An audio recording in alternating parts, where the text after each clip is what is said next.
back to the Wellness Check. This is going to be a video about how to set healthy boundaries with family members during the holiday season. So if anyone here watching is feeling a little anxious about the holiday season, or maybe even is dreading spending time with the family, maybe people are coming in from out of town that you don't normally see, or maybe these are immediate family members that you just don't get along with for whatever reason. This is going to be about how to really protect yourself, keep yourself safe during the holidays so that it doesn't feel maybe so torturous or something to dread. And it's been coming up a lot in my office. Holiday season is a big time for many of my clients. And one thing I love to do is to help them feel really confident in their ability to set healthy boundaries for themselves around people who might be really triggering for various reasons. And not only in the case of eating disorder recovery and relationship with food, but just family dynamics in general. So some of you might be working with real legitimate family trauma, and there are some protocols that we can look at to kind of get you ahead for the holiday season and help you feel okay about it. So again, kind of a spectrum of what we worked with from last season or last video we can do here too. So let's start with the case of real trauma. There's been trauma in the family, or maybe someone just isn't really healthy. Maybe they're really triggering, and you are sitting here saying, how am I going to get through this holiday season? Oh my gosh, so-and-so is going to be there. I don't even think I can make it. Let's talk about what those options actually are. And depending on the situation, depending on who this person is and what the problem is behind it, there actually might be a very fair argument about, do I go or do I not? And one thing I hear about a lot is there tends to be a lot of guilt around, well, if I don't go, grandma will be sad, or if I don't go, so-and-so will never let me forget it, or I don't want to miss out on seeing my niece, or whatever it is. So how do we balance the guilt with setting healthy boundaries? Well, it's maybe making that really tough call for yourself that says, I know that this individual and I, or these people and I, do not get along, and there are very legitimate reasons for it. I am not in a state of mind where I can regulate myself or feel safe or calm or be able to have a good time at all. I know this. This would not be a good situation for us to be in the same house at the same time. I really do want you to consider maybe leaving this holiday season out in terms of visits. This would be maybe the more extreme example of how to protect yourself and set those healthy boundaries. Unfortunately, when we set boundaries for ourselves, we're really learning what our thresholds are, and we're beginning to really take care of us and say, these are my limits. I'm beginning to understand them, and I'm about to verbalize them to you. It ruffles other people's feathers. And that's one of the hardest parts about setting boundaries, is you have this proclamation of, I'm not going to visit this year, I'm taking care of myself, et cetera, and people get mad about it. People do not understand it. People misinterpret what you're saying or become really defensive or argumentative. Well, just use that as maybe a sign that you're making a good decision for yourself. And just because it ruffles someone's feathers doesn't mean that you shouldn't do it, that you shouldn't have a boundary, or that you shouldn't take care of yourself. So that's on that extreme of, maybe I don't need to make myself suffer this holiday season. Maybe the last 10 years I've tried to accommodate family and I come back anxious and depressed and just dysregulated. It's not a fun time for me. Maybe look at not attending. And what does that mean? Does that mean that you don't do anything for the holiday season? Maybe so. Maybe that's what you want to do, is nothing. That's okay. Maybe it means that you surround yourself with other people, like maybe some good friends, some healthy people. Maybe you go do something out of town for a little while. Whatever it is that really begins to nourish and heal you so that you feel fulfilled during the holiday season. It is a time for you just as much as it is for anybody else. What do we do in a situation where we're with family and we know it's not going to be great? There might be some arguments that take place. There might be some comments that feel really triggering. And it's not an option for you to leave or for you to not attend. Okay, so that's when we talk about a time limit. These can come in really handy, and this is something that you kind of plan going into the holiday season for whatever attendance there is for a meal or a gathering or what have you. Set yourself a time in your mind about how long you want to be there. So things that can also help with this are, don't have people come to your house, right? Go to their house, go to a public place, a restaurant, a park, a something. That way, if you do need to leave for whatever reason, you can leave and they're not in your home.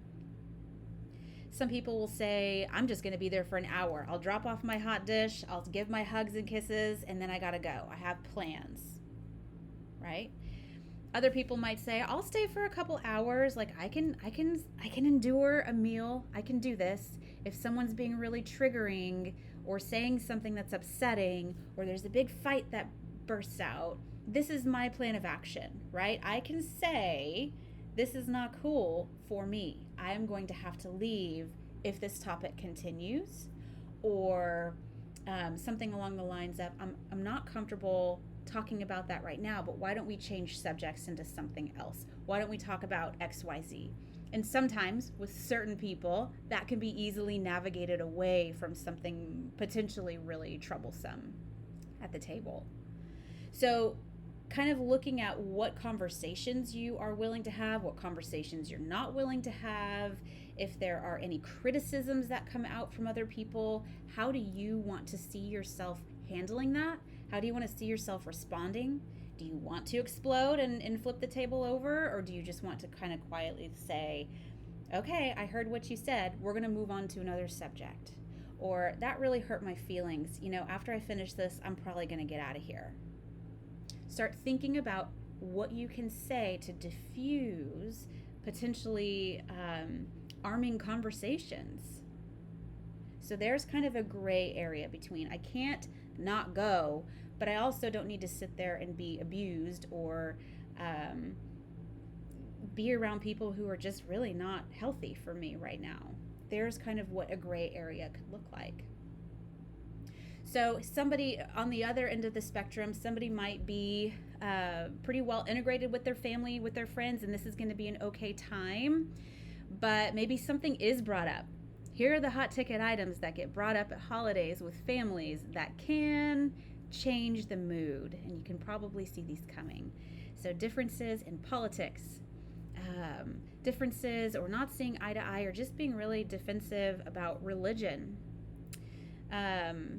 new state laws, all of these things can be pretty argumentative within family because everybody has different opinions. And if you know about yourself that you have a really strong opinion and it bothers you too much to hear others' opinions, or maybe family members are that way, and any opinion that you don't share, the hammer's just going to come down. Start thinking about how you want to manage that. Is this a situation where you get up and you leave, or is it a situation where you begin to really communicate and say, kind of in a way, peacekeeping, right? Just diffusing more than anything, saying, you got your opinion, I got my opinion, we're sitting here for Thanksgiving. I'd rather not have this be the topic of conversation. Can we talk about XYZ? Or can we have a moment of silence? There are lots of different things that can crop up at a family table, at a friend table during the holidays, during Christmas, during all of the holidays, during Thanksgiving. So just like in my previous video, I want you to think about your specific situation, who you are going to be with. Are these people healthy? Are they not? And where are you in your personal journey of setting boundaries? And could this be a really good year to start emphasizing those and beginning to really use your voice? And again, it's okay. It might ruffle people's feathers, but in order to have this be a holiday season that you can look back and say, it was okay this year, or maybe even it was really enjoyable this year, and to have the skills to diffuse conversations that just won't go well. all of these are skill sets. Start planning them. Start thinking about what you might need to do based on what's happened in the years past. Again, also look at where you are just interpersonally. Are you feeling pretty resilient right now? Are you in a place where you can challenge yourself to use your voice and to set those boundaries? Or are you not? Are you in a place where you're feeling really vulnerable? It's not safe or it's not conducive to use your voice, and it wouldn't be helpful no matter what you said or did. These are going to result in very different boundary setting.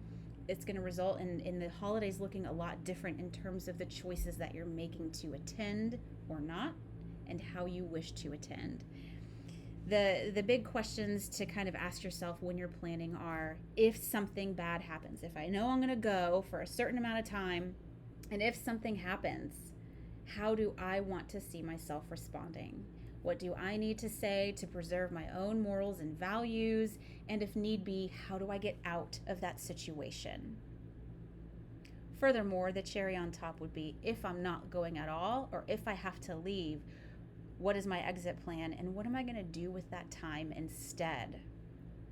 Am I going to sit at home in a bad mood, or am I going to go do something that maybe refills me, recharges me, right? That helps to restore what just happened with your family dynamics there.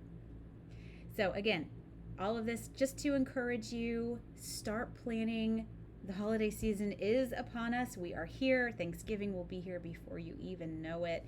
And I want you to trust that this can be a happy, successful, confident year for you, no matter what the family dynamic situation is. To feel safe, to feel in control, to really plan out where you need to be and what the strategy is will be very important. Leave any comments below, any questions below that you have about this. And I wish you a very happy, successful, confident holiday season. Thank you for checking in with your wellness. I'll chat with you soon.